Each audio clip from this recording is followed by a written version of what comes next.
ሰው ሞተ አልሞተ በአግባቡ መራነው ያዝነው ገባ ወጣ ግድ የማይላቸው መሪዎችን ይፈጥራሉ። ሃይማኖቱን ከቻሉ ያስወግዳሉ፣ ካልቻሉ ያደክማሉ። በመናፍስታዊ አሰራርና ረቂቅ በሆነው የአጋንንታዊ ሕይወት ቀስ ብለው ይተካሉ። ግራ ማጋቢያ እውነቱን እንዳያውቅ ብዙ አማራጮች መፍጠሪያ ነው። ይሄ ምን ያደርጋል? ትውልዱን የባከነ ምርጫ ስለበዛለት ሁሉም ትክክል የሚመስለው መጨረሻ ላይ እንደው ሁሉም ትክክል ነው፣ ሁሉም መንግሥተ ሰማያት ያስገባል፣ ዩኒቨርሳሊዝም ወደሚለው አስተሳሰብ እንዲሄድ ያመቻችላቸዋል። በዓለም ሳላችሁ መከራ አለባችሁ፣ ነገር ግን አይዟችሁ እኔ ዓለምን አሸንፌዋለሁ ነው ያለው። ገደልን ገደልን ገደልን እኛም መግደል ሰለቸን እናንተም ሞታችሁ አታልቁም ብሎ ነበር አሉ።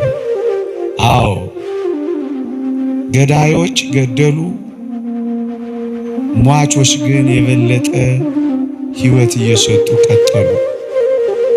በስመ አብ ወወልድ ወመንፈስ ቅዱስ አሃዱ አምላክ አሜን እንዳትሉ ተባልናሉ። አጥፊዎቿን ማቀፏ፣ ጠላቶቿን መውደዷ፣ የዘጉባት መክፈቷ ምንኛ አስደናቂ ክርስቶስ ቤተክርስቲያን ብትሆን ነው። አንዳንዶችም የኦርቶዶክስን አከርካሪ ሰብረናል ብለው ጮኸው ነበር። ግን ልድገምላችሁ፣ አከርካሪዋ አልተሰበረም፣ በመከራ ጠነከረች። ግን አከርካሪዋን ሰብረናል ያሉት ምናልባትም መሰበራቸውን ባንፈልግም የተሰበሩ ግን ይመስላል። መብላት፣ መጠጣት፣ መዝናናት፣ ማግባት፣ መውለድ በቃ ሽር ብትን ያለ ሆዳቸው አምላካቸው፣ ነውራቸው በክብራቸው፣ ይህ ዓለም መጨረሻቸው። አበቃ። በቀን ስንት ጊዜ እንደሚበላ የሚጨነቅ ሰው እንጂ ስንት ጊዜ በቁም ነገር የሚጸልይ ሰው ስለሚጸልየው ጸሎት የማያስብ ሰው ዓለማዊ ሆኗል እያልኳችሁ። ዳታችሁን በቀን ብዙ ጊዜ ታበራላችሁ፣ ግን እርግጠኛ ነኝ የቴሌቪዥን ቻናሎቻችሁ እንደበሩ ቀኑን ሙሉ ይከፈታል። ግን እርግጠኛ ነኝ ማታ ማታ ሕይወት የማይቀይሩ ወይም ለለውጥ የማይጠቅሙ ብዙ የፖለቲካ ቻናሎችን ስትጎረጎሩ ትላላችሁ። ምናልባት እጅግ የማይጠቅም ምንም የሌለው የሰው ታሪኮች ከቲክቶክ ገጾች ወይም ከሌላ እንጎደፍራለን። ወዳጅ እግዚአብሔር እየተተወ የእግዚአብሔር ጊዜ እግዚአብሔር ባልሆኑ ጊዜዎች እየተያዘ ሕይወት የማይቀይሩ ይልቁንም የጽድቅ ሕይወትን የሚጋፉ ብዙ የማይጠቅሙ ነገሮች በጎጇችን አሉ። በስመ አብ ወወልድ ወመንፈስ ቅዱስ አሃዱ አምላክ አሜን። ኦርቶዶክሳዊነት በዓለማዊነትና በዘመናዊነት ውስጥ ክርስትና ከመጀመሪያው 100 ክፍለ ዘመን ጀምሮ በመከራ በፈተና እዚህ ዘመናችን ድረስ የደረሰ ነው። ከመጀመሪያው 100 ክፍለ ዘመን በገበበ ምድር ከመኖር እስከ መንኮራኩር መፈጨት፣ ከመሰደድ እስከ እስር፣ ከእስር እስከ ሰይፍ፣ ይልቁንም ደግሞ ለ300 ዘመናት እግዚአብሔር የለም ወይ እስኪባል ድረስ ክርስትና በብዙ መከራ ውስጥ አልፏል። በዚህ ሁሉ መከራ ውስጥ ክርስትና አለመጥፋቱ፣ ክርስትና አለመረሳቱ፣ ክርስትና አለመተው የእውነተኛነቱ ምልክት ነው።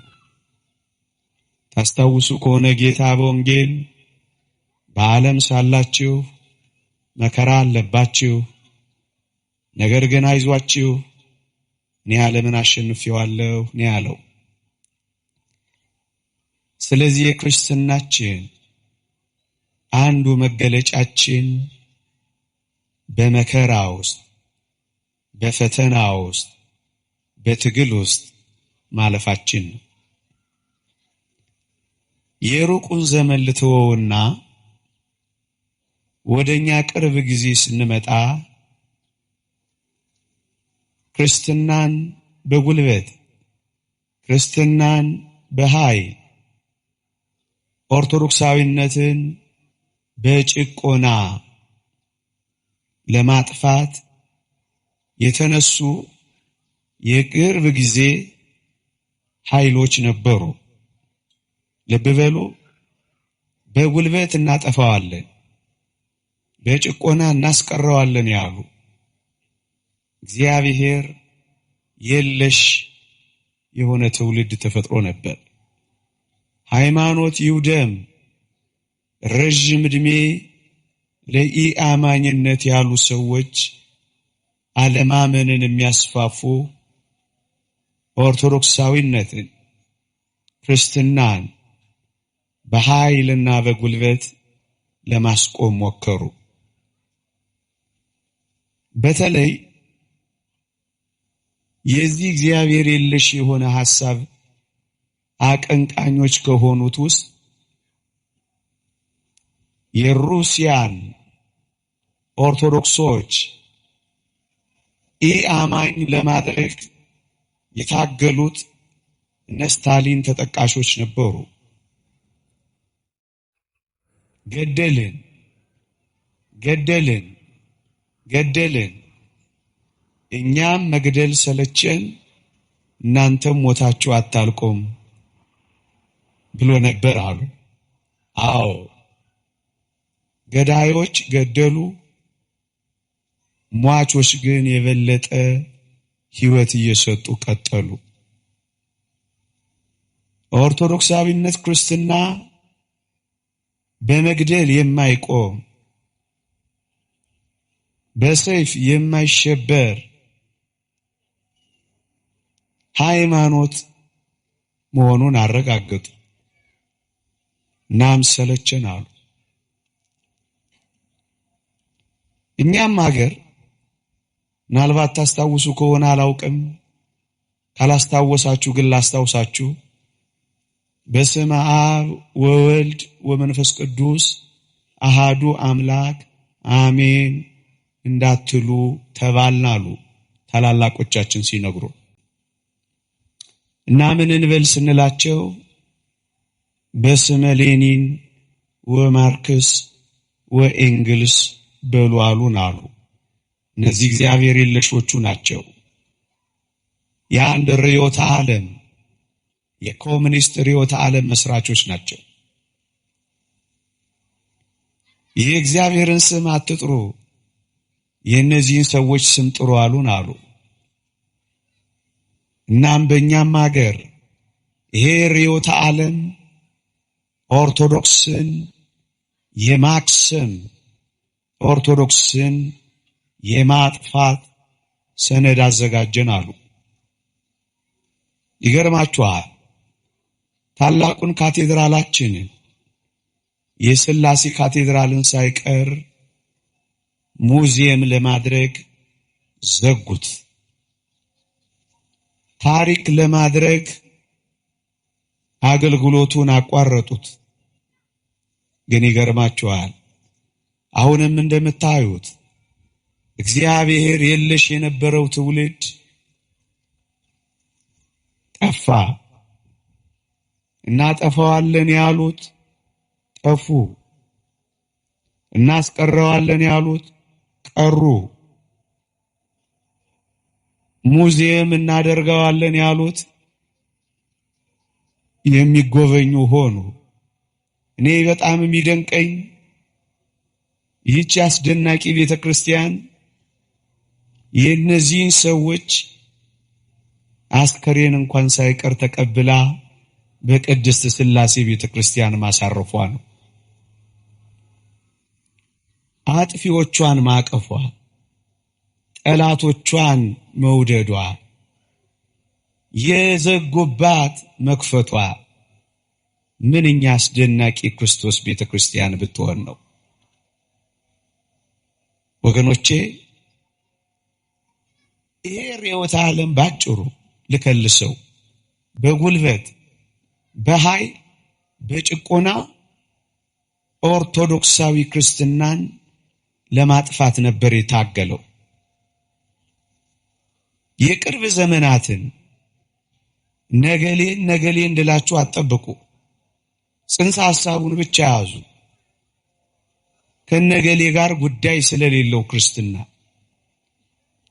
ኒውትራላይዚንግ ኦርቶዶክስን ማሳሳት የሚልም አጀንዳ ነበራቸው።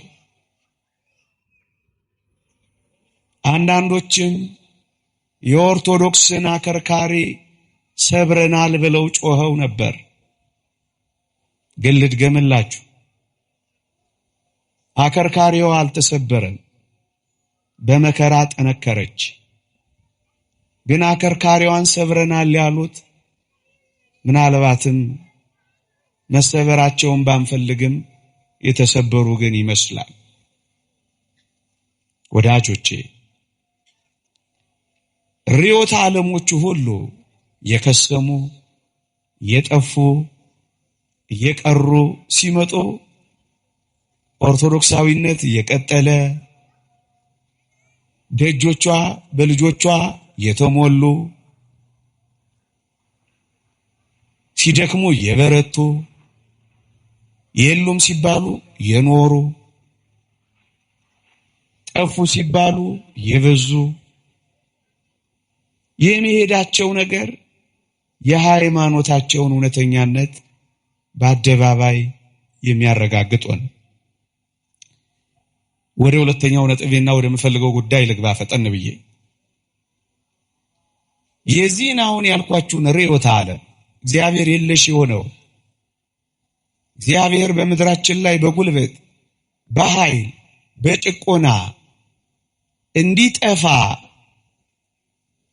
እንዲቀር እንዳይወሳ እንዲረሳ የተደረገው ነገር ግብ እንዳላሳካ ማለትም እውነተኛውን ሃይማኖት እንዳላጠፋ የተረዱ ሌሎች ልጥቀሳቸው። ምዕራባውያን ጉልበት እንደማያዋጣ፣ ኃይል እንደማያዋጣ፣ ጭቆና እንደማያዋጣ ከዚህ ሁሉ ግምገማ ከደረሱ በኋላ እውነተኛዋን ሃይማኖት፣ ትክክለኛዋን መንፈሳዊ ሕይወት፣ የረድኤተ እግዚአብሔር መገለጫ፣ ወደ መንግሥተ ሰማያት መወጣጫ የሆነውን አንዲት መንትያ ቅጥያ አምሳያ የሌላትን ሃይማኖት ምንኛ ጭቆና አስመጣን፣ ምንኛ በመንኮራኩር አስፈጨን፣ ምንኛ እንደ ጥንቱ ሰይፍ አሳለን፣ ምንኛ እንደ ጥንቱ እሳት እያነደድን እቶን እያፈላን ለምን በዚህ መልክ እንታገላለን አሉና ስልታቸውን ቀየሩ። ምን የሚያረጉበት? ሃይማኖትን የሚያጠፉበት ከቻሉ፣ ካልሆነ ሃይማኖትን የሚያደክሙበት፣ መንፈሳዊነትን በሚፈልጉ ሰዎች መካከል መንፈሳዊነትን የሚያቀዘቅዙበት፣ የሚያጠፉበት፣ ከጭቆና ወደ ድሎትና ምቾት እቶን እሳት ከማንደድ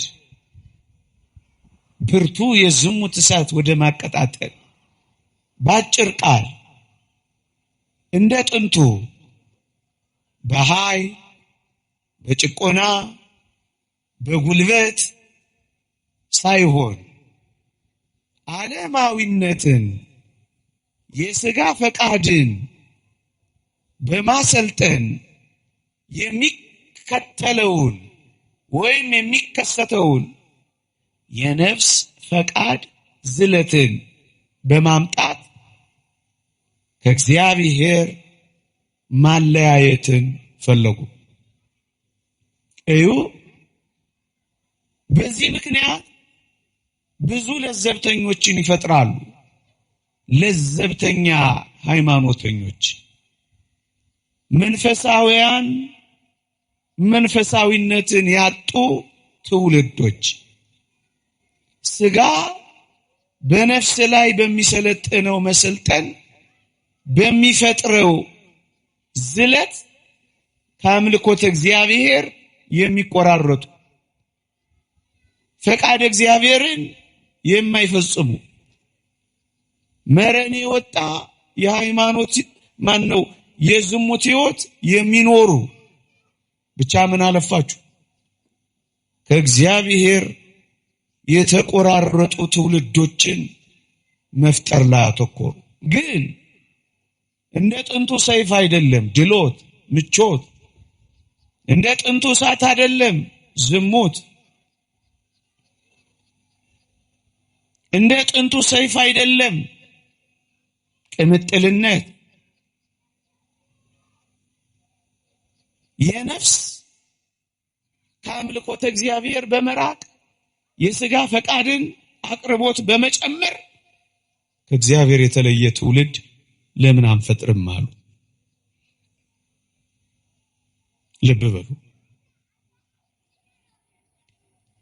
ይሄ ምንድነው የሚጠቅማቸው ካላችሁኝ፣ ዓላማው ምንድነው ካላችሁኝ፣ ከቻሉ ሃይማኖትን እስከ መጨረሻው ያጠፋሉ። ካልቻሉስ የሃይማኖትን በምድር ላይ የሚያመጣውን ተጽዕኖ ያጠፋሉ፣ ያደክማሉ።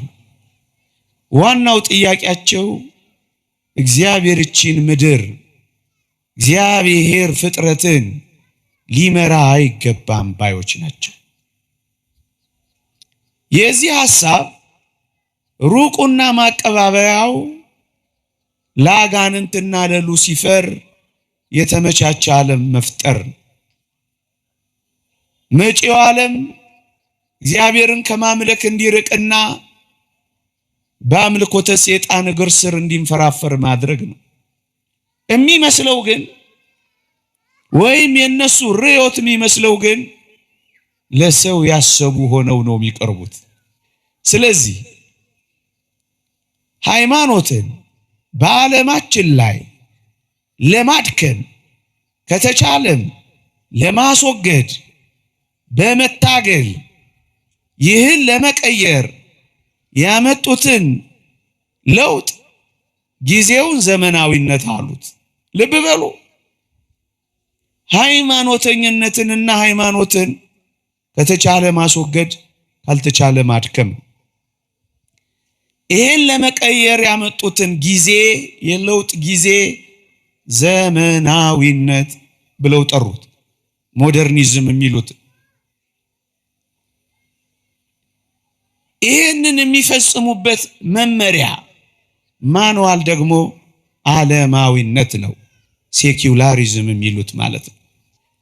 አጀንዳው እግዚአብሔር ዓለምን ቀብቶ እያነገሰ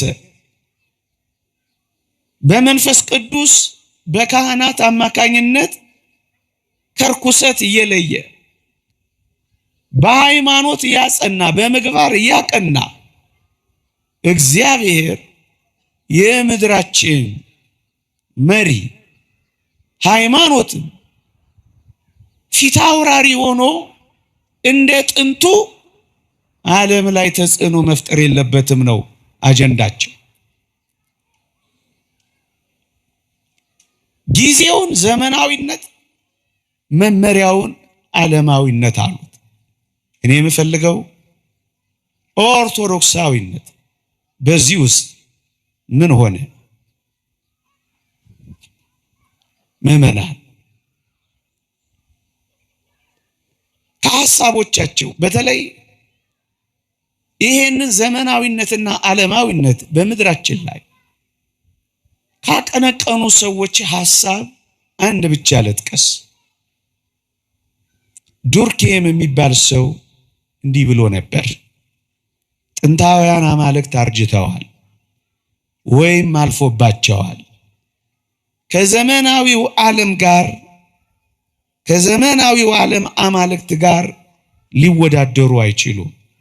ዘመናዊው ማህበረሰብ የራሱን አማልክት ይፈጥራል ይላል። ልብ በሉ። የዚህ ፖስት ሞደርኒዝም ድህረ ዘመናዊነት፣ ፖስት ሴኩላሪዝም ድህረ ዓለማዊነት አቀንቃኞች የሚሉት ጥንታውያን አማልክት አርጅተዋል ወይም አልፎባቸዋል፣ ከዘመናዊው አማልክት ጋር መወዳደር አይችሉም ነው የሚለው። አያችሁ፣ ይሄ ዘመናዊው ዓለም የራሱን አማልክት ይፈጥራል፣ የራሱንም አማልክት ፈጥሯል። ወጣቶች ቀስ በቀስ ወደዚህ አምልኮት እንዲገቡ ያዘጋጃል። ዓለምን አንድ የሚያደርግ ለሉሲፈር ለዲያብሎስ የሚገዛ አንድ የሚያደርግበት ሃይማኖት አማልክት ይፈጥራል። ለዚህ ነው በቅርቡ የተባበሩት መንግስታት ሳይቀር ዮጋ የሚባል ልምምድ ሃይማኖት ነው ብሎ ያጸደቀው። ወጣቶች ምናልባት ላዩን ስታዩት ስፖርትና መነቃቃት ወይም የሌላ ነገር መፍትሄ ይመስላል እንጂ በጥልቀት ያዩት ደግሞም የኖሩበት እንደነገሩን ከመናፍስት ከአጋንንት ጋር ተገናኝተውበት አይተዋል። ምናልባት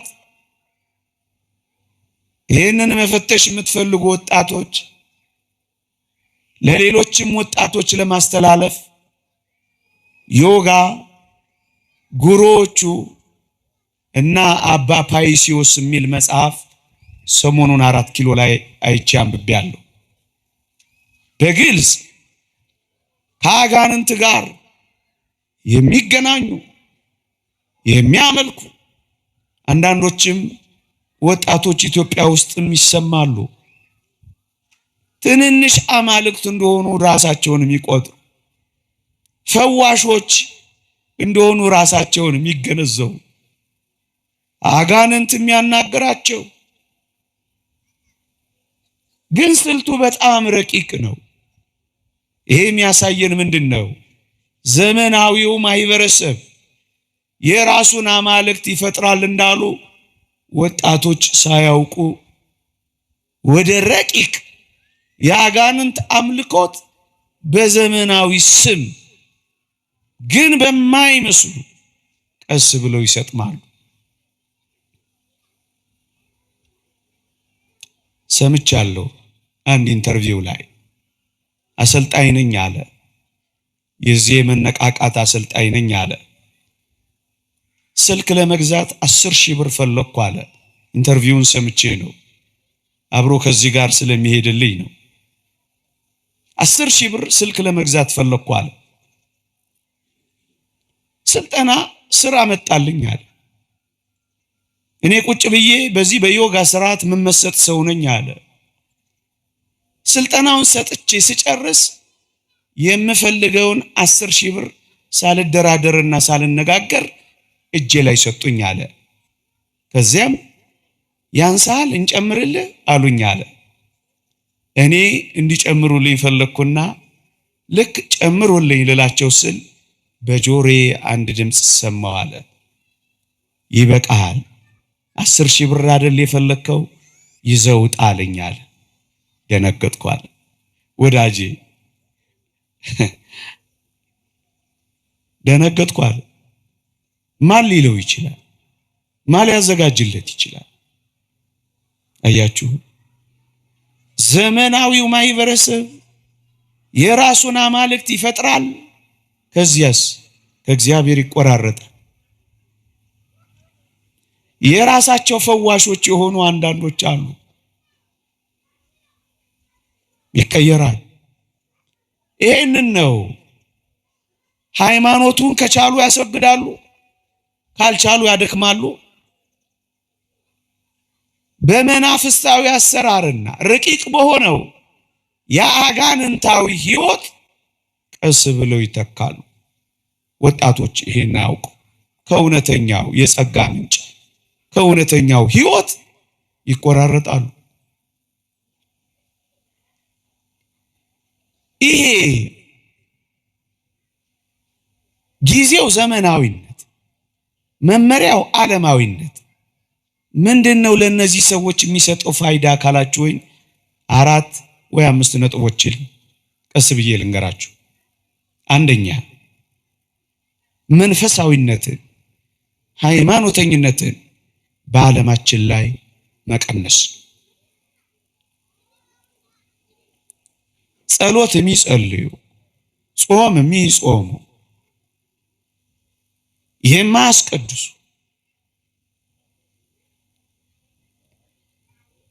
ከሃይማኖት የተለያዩ፣ ዝም ብለው የሚኖሩ፣ ዝም ብለው የሚገቡ፣ ዝም ብለው የሚወጡ፣ ስለ ሃይማኖት ጭራሽ የማያስቡ ትውልዶችን መፍጠር። ሃይማኖተኝነት፣ መንፈሳዊነት በምድራችን ላይ እንዲቀንስ በዘመናዊነትና በዓለማዊነት። ሁለተኛ፣ የሃይማኖት መሪዎችን ሚና ይቀንሱበታል። የሃይማኖት መሪዎች ሚና በዓለማዊነት ተውጦ በዘመናዊነት ተቀይጦ ግድ የማይሰጣቸው ይሆናሉ። ሰው ጸደቀ አልጸደቀ፣ ሰው ቆረበ አልቆረበ፣ ሰው ሞተ አልሞተ፣ በአግባቡ መራ ነው ያዝ ነው ገባ ወጣ፣ ግድ የማይላቸው መሪዎችን ይፈጥራሉ። በዓለምና በዓለም ውስጥ ያለው የአይን አምሮት፣ የልብ ምኞት የተቆጣጠራቸው መሪዎችን በመፍጠር መንጋውን መበተን ያስችላቸዋል። ሁለተኛ፣ የሃይማኖት መሪዎች ሚና ይቀንሱበታል። ሶስተኛ፣ አንድ ሃይማኖት እንዳይኖር ይሰሩበታል። ይሄንን እነሱ ሪሊጂየስ ፕሉራሊቲ ይሉታል። ይጣፍጣል ቃሉ። የሃይማኖት ብዝሃነት ይሉታል። ጭብጡ ግን ምን ይመስላችኋል? አንድ ጌታ፣ አንድ ሃይማኖት፣ አንዲት ጥምቀት ከሚለው የሃይማኖት እውነተኛ ቃል ግራ የተጋባ፣ እውነተኛውን መንገድ ለማወቅ የሚቸገር፣ እንክርዳዱ በጣም ስንዴን የሚመስል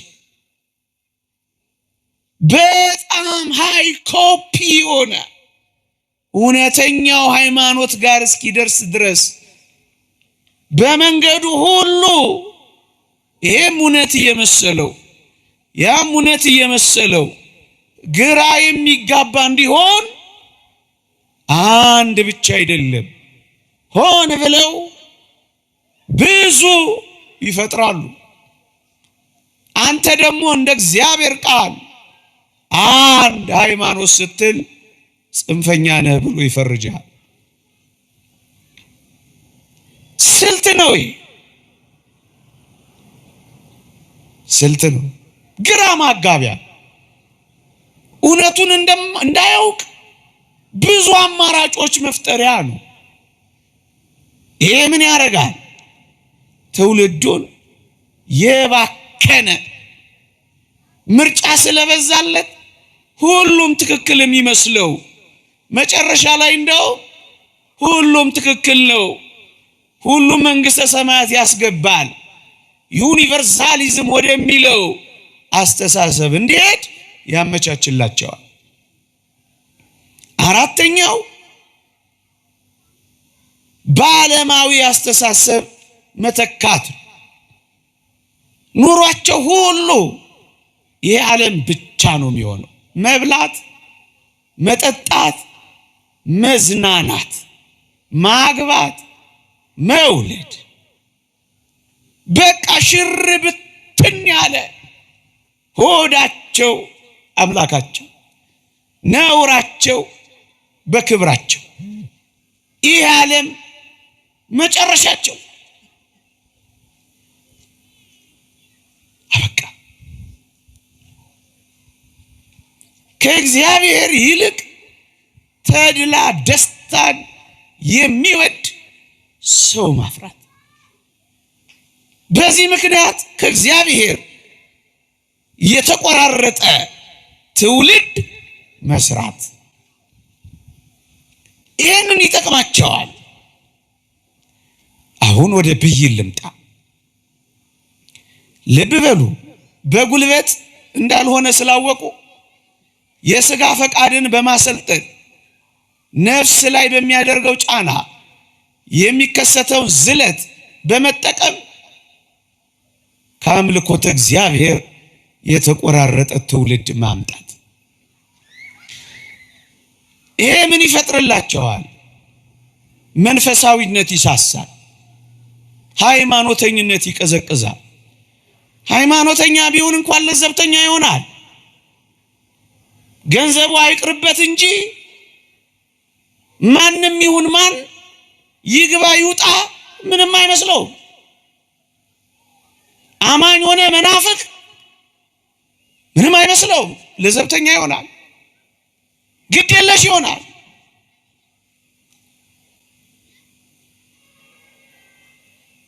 ቅድም የዘረዘርኩላችሁ ጥቅም ፋይዳ ያገኙበታል። ግን ራሳቸው የበየኑት ምን እንዲሆን ነው የፈለጉት? እዩ፣ ጥቂት ነጥቦችን ጨምሬ ልንገራችሁ።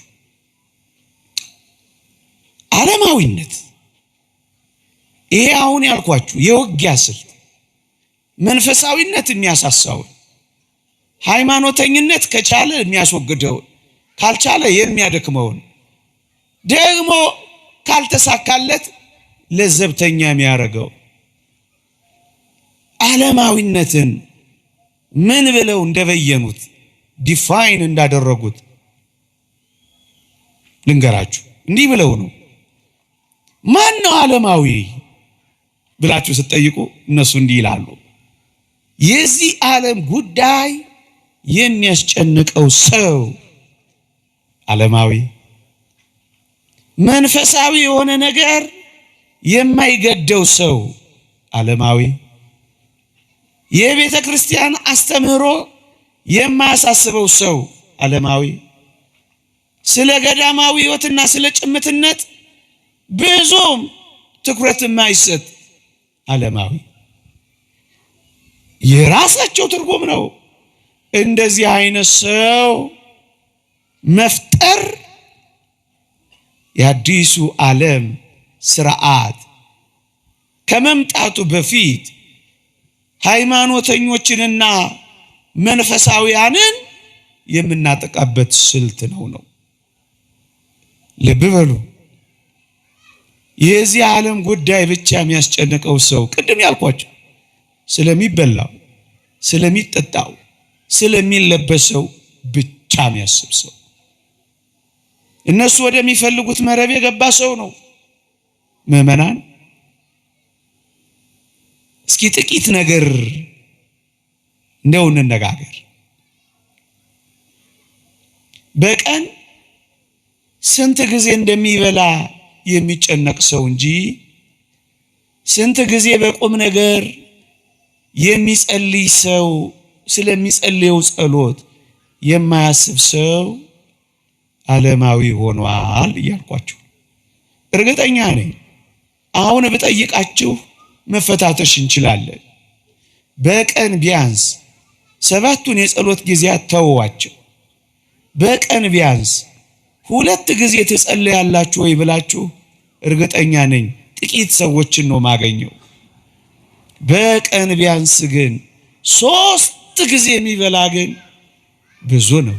አያችሁ፣ ስለ ጸሎቱ፣ ስለ ነፍሱ ምግብ፣ ስለ ሕይወቱ እትብት ሰው ሕይወትን የሚያገኘው የነፍስ ሕይወትን የሚያገኘው በጸሎት በኩል ነው። አባቶቻችን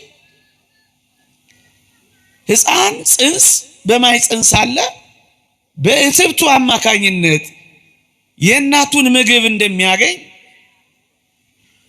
የሰው መንፈሳዊ ሕይወት በጸሎቱ አማካኝነት ከእግዚአብሔር ሕይወት የሚያገኝ ነው ብለውናል። ስለ ምግቡ የሚጨነቅ ስለ ጸሎቱ ግን የማይጨነቅ እመኑኝ በዓለማዊነት ወጥመድ የገባ ነው። የዚህ ዓለም ጉዳይ ነው የሚያስጨንቀው። 3 ጊዜ ይበላል፣ 1 ጊዜ ግን አይጸልይም። ማን ነው እሱ? ሳያውቀው ዓለማዊ የሆነ ነው። እርግጠኛ ነኝ አሁን ብጠይቅ በሳምንት ስንት ጊዜ ተማሪዎች ከትምህርት ቤት፣ ሰራተኞች ከሥራ ቦታ ስንት ጊዜ ትቀራላችሁ ብላችሁ እርግጠኛ ነኝ ማንም ሰው የሚቀር የለም። ማንም ሰው አይፎርፍም። ግን እስኪ እሑድ በማለዳ ለቅዳሴ የምትመጡ ብል ግን እርግጠኛ ነኝ እጅም ያወጣው ትንሽ ነው። ይሄ ምንድነው? ዓለማዊነት ነው። ከእግዚአብሔር ጋር መገናኛ ጊዜ የለውም። የዚህን ዓለም ስራ ግን ሳይታክት ይሰራል፣ ሳይፎርሽ ይተገብራል፣ ሳያስታጉል ይኖራል። አስቀደሰ አላስቀደሰ፣ ከጌታችን ቁስሎች አጠገብ ሆነ አልሆነ ግድ አይሰጠው። ይሄ ምንድነው? ከዋናው ምንጭ መራራቅ ነው። ከእውነተኛው የአምልኮ ሕይወት መለየት ነው። ቤተ ክርስቲያን እውነተኛ የአምልኮ ሕይወቷ የሚገለጸው በሥርዓተ ቅዳሴ ነው። ምዕመናን አሁን እኛ የዚህ ዓለም ጉዳይ ብቻ የሚያስጨንቀን መብል፣ ሥራ፣ ትምህርት ብቻ የሚያስጨንቀን ከሆን እመኑኝ ወጥመዳቸው ውስጥ እየገባን ሳናውቀው ዓለማውያን እየሆንን ነው። ይሄ ብቻ አይደለም። እንደ እውነት እንነጋገር ካልኩኝ በሳምንት 1 ቀን መጽሐፍ ቅዱስ ወይም የቅዱሳንን ዜና ሕይወት፣ ታሪክ፣ ገድላቸው እንደው ገልጦ የሚያጠና አሁን ዛሬ የተሰጠውን ወይ ትላንት የተማራችሁትን ቅዱሳት መጻሕፍትን ገልጣችሁ በእግዚአብሔር ቃል አማካኝነት እግዚአብሔር እንዲያናግራችሁ የምትፈልጉ ስንቶች ናችሁ? ጊዜ ወስዳችሁ ማታ ማታ ወይ በሳምንት 1 ቀን የቤታችሁ ጉባኤ ያለ ከልጆቻችሁ ጋር የእግዚአብሔርን ቃል የምትነጋገሩበት የምታጠኑበት፣ እግዚአብሔር እንዲያስተምራችሁ፣ እግዚአብሔር እንዲናገራችሁ የእግዚአብሔርን ቃል የምትታጠቁበት የእምነትን ሰይፍ፣ የወንጌልን ጫማ፣ የተስፋን ጋሻ፣ የመዳንን ራስ ቁር በእግዚአብሔር ቃል የምትቀዳጁበት ቀን አላችሁ። እግዚአብሔርን በቃል እግዚአብሔርን በመጻሕፍቱ፣ እግዚአብሔርን በወንጌሉ፣ እግዚአብሔርን በትምህርቱ ታናግሩታል፣ ያናግራችኋል፣ ትፈቅዳላችሁ። ማታ ማታዬን አንድ ጥቅስ ታጠናላችሁ። የተማራችሁትን ታሰላስላላችሁ። ወደዚያ ህይወት ለመሄድ ጊዜ ሰጣችሁ ትሰራላችሁ። እንጃ ግን እርግጠኛ ነኝ ዳታችሁን በቀን ብዙ ጊዜ ታበራላችሁ። ግን እርግጠኛ ነኝ የቴሌቪዥን ቻናሎቻችሁ እንደበሩ ቀኑን ሙሉ ይከፈታል። ግን እርግጠኛ ነኝ ማታ ማታ ህይወት የማይቀይሩ ወይም ለለውጥ የማይጠቅሙ ብዙ የፖለቲካ ቻናሎችን ስትጎረጉሩት ያላችሁ ምናልባት እጅግ የማይጠቅም ምንም የሌለው የሰው ታሪኮች ከቲክቶክ ገጾች ወይም ከሌላ እንጎደፍራለን። ወዳጄ እግዚአብሔር እየተተወ የእግዚአብሔር ጊዜ እግዚአብሔር ባልሆኑ ጊዜዎች እየተያዘ ህይወት የማይቀይሩ ይልቁንም የጽድቅ ህይወትን የሚጋፉ ብዙ የማይጠቅሙ ነገሮች በጎጇችን አሉ። እውነቱን ነው ያ ከያኒ ህይወቱን መቀየር ያቃተው ሰው ሁሉ ቴሌቪዥኑ ፊት ቁጭ ብሎ ሪሞት ኮንትሮል ይዞ ቻናል ሲቀያየር ያመሻል የሚለው ነገር እውነትም አይን ይገልጣል። ልብ አንጠልጣይ ፊልሞች፣ ብዙም እርባና የሌላቸው ኳሶች ላይ የሚያፈጥ ትውልድ ጊዜውን ያባክናል፣ ገንዘቡን ያባክናል፣ የጽድቅ ጊዜውን ያባክናል፣ ትሩፋት ሊሰራበት የሚገባውን ጊዜ ያባክናል። የባከነ ይሆናል። ምን ሆነ? ዓለማዊ ስለሚሰራው ቤት ማሰቡ ምርጥ ነው። ስለ ሰማዩ ቤት ስለ ሰማያዊው መንገድ መርሳቱ ግን ዓለማዊ ነው የሚያደርገው። በሞቴ የስቅለት ቀን የዓርብ ቀን ብቻ የሚመጡ የሉም። በቃ የዓይን አምሮቷ የልብ ምኞቷ አያችሁ። ብዙዎች በስራዋ ባክናለች፣ በደስታዋ አስክራለች፣ በማፈዝጃዋ አንሁልላለች። ወግታ የጣለቻቸው ብዙዎች ናቸው ተብሎ እንደተጻፈ ማተቡ አለ፣ ሃይማኖቱ የለም። ገንዘባችን ያድጋል፣ ጽድቃችን ግን ይሳሳል። የሂሳብ አካውንታችን ስለማደጉ እንጂ ጽድቃችን ስለማደጉ ብዙም ማይጨነቅ ሰዋል። ማታ ማታ ገንዘቡን ያስታርቃል። ምን እንዳስገባ ምን እንዳስወጣ ይደምራል፣ ይቀንሳል። ወራዊ ባንክ ሪኮንሲሌሽን ወይም ዓመታዊ ስቴትመንት ያሰራል። ጽድቁን ግን ትቶታል። ምን ሆኗል? አይጸልይም፣ አያስቀድስም፣ አይማርም፣ አያነብም፣ በዚህ ትሩፋት አይሰራም። በዚህ ስለ ቤተ ክርስቲያን አስተምሮ ብዙም ግድ የለው። ምን ሆኗል? የዚህ ዓለም ጉዳይ ብቻ የሚያስጨንቀው ምን ሆኗል? መንፈሳዊ አስተምሮ የማያገባው የማይመለከተው ምን ሆኗል? ስለ ቤተ ክርስቲያን አስተምሮ ቆብ የማይሰጠው ምን ሆኗል? ዓለማዊ። ወዳጄ አሁን ራሳችንን እንፈትሸው።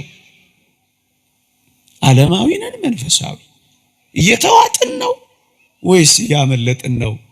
በስልቱ ተይዘናል፣ በውጊያው ደክመናል፣ አሸንፈናል። ይሄ ወጥመድ የአዲሱ ውጊያ ስልት ወደ መጪው ዘመን የሚያሸጋግር መንገዳቸው ነው። ጊዜው ዘመናዊነት፣ መመሪያው መፈጸሚያው ዓለማዊነት